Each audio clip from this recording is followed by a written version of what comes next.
حضرت معاویہ رضی اللہ تعالی عنہ کی مرویات سے ہے کہ اللہ تعالیٰ جل شانہ جس کی بہتری کا ارادہ کرتا ہے اس کو دین میں سمجھ عطا کر دیتا ہے، اس کو دین میں فقاہت نصیب کر دیتا ہے۔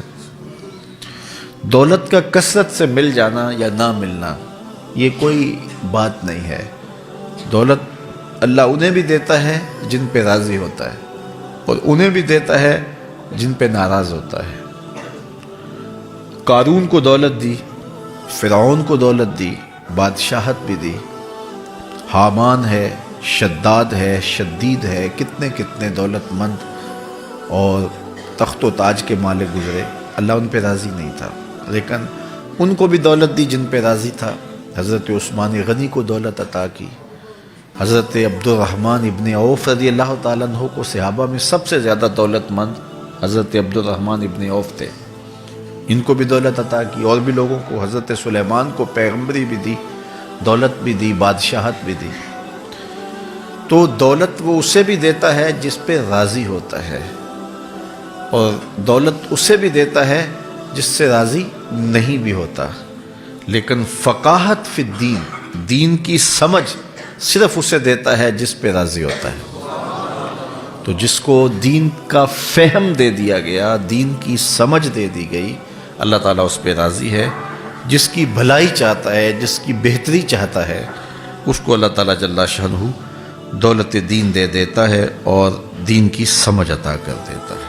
حضور علیہ السلام کا ایک اور فرمان سن لیجئے، جو ایسے راستے پہ چلا جس میں وہ علم کی تلاش کرتا تھا، جو علم طلب کرنے کے لیے کسی راہ کا مسافر ہوا، سہل اللہ لہ بہ طریقا الی الجنہ، تو وہ جنت کے راستے پہ چلا، جتنے قدم اٹھاتا ہے وہ جنت کی طرف قریب ہوتا چلا جاتا ہے۔ تو راہ علم کے سفر میں اللہ نے اتنی برکتیں رکھی ہیں۔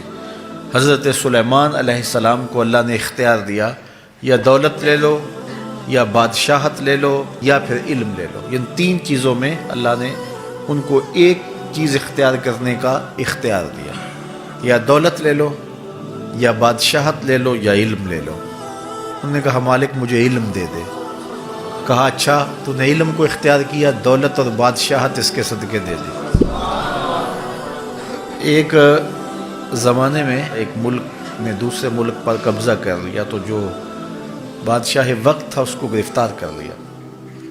تو جب گرفتار کر کے دربار میں لایا گیا تو وہ جو دوسرے ملک کا محکوم بادشاہ تھا وہ سامنے کھڑا ہے، تو اس نے اس کو کہا کہ میں بھی چونکہ بادشاہ ہوں اور تم بھی اس سلطنت کے شہنشاہ رہے ہو، تو میں تمہیں قتل نہیں کرتا، تمہیں معاف کرتا ہوں، اور اب اس ملک میں تمہیں کوئی عہدہ دینا چاہتا ہوں، اب تم بتاؤ تم کون سا عہدہ قبول کرو گے۔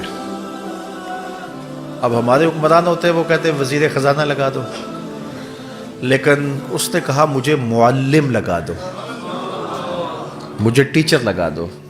تو وہ بادشاہ ہنس پڑا، کہنے لگا پھر دوبارہ بادشاہی چاہتے ہو؟ تو یہ بادشاہی ہے، یہ شہنشاہی ہے۔ تو جو راہ علم پہ چلا وہ جنت کے راستے پہ چلا، اللہ اس کے لیے جنت کی راہیں بھی آسان کر دیتا ہے، اور دنیا پہ بھی اللہ تعالیٰ اس کو عزتوں سے نوازتا ہے۔ تعلیم و تعلم کا جہان حقیقی جہان ہے۔ تو باقاعدہ 8 سال کا کورس کرے یہ تو ہر شخص کے لیے ممکن نہیں ہے، لیکن سب کے اوپر لازم ہے کہ وہ ضروریات دین سیکھے، ان میں نماز، روزہ، حج، زکوٰۃ، اگر کاروبار کرتا ہے تو کاروبار کے مسائل، اسی طرح جو ہے وہ کفر، اسلام، بنیادی عقائد، یہ وہ چیزیں ہیں جو ہر ایک شخص کے اوپر جو ہے وہ سیکھنی واجب ہیں اور ضروری ہیں۔ تو ان کو سیکھنے کے لیے علمی حلقوں میں جانا، بیٹھنا، علماء کی صحبت میں بیٹھنا، یہ اپنے اوپر لازم کر لیں۔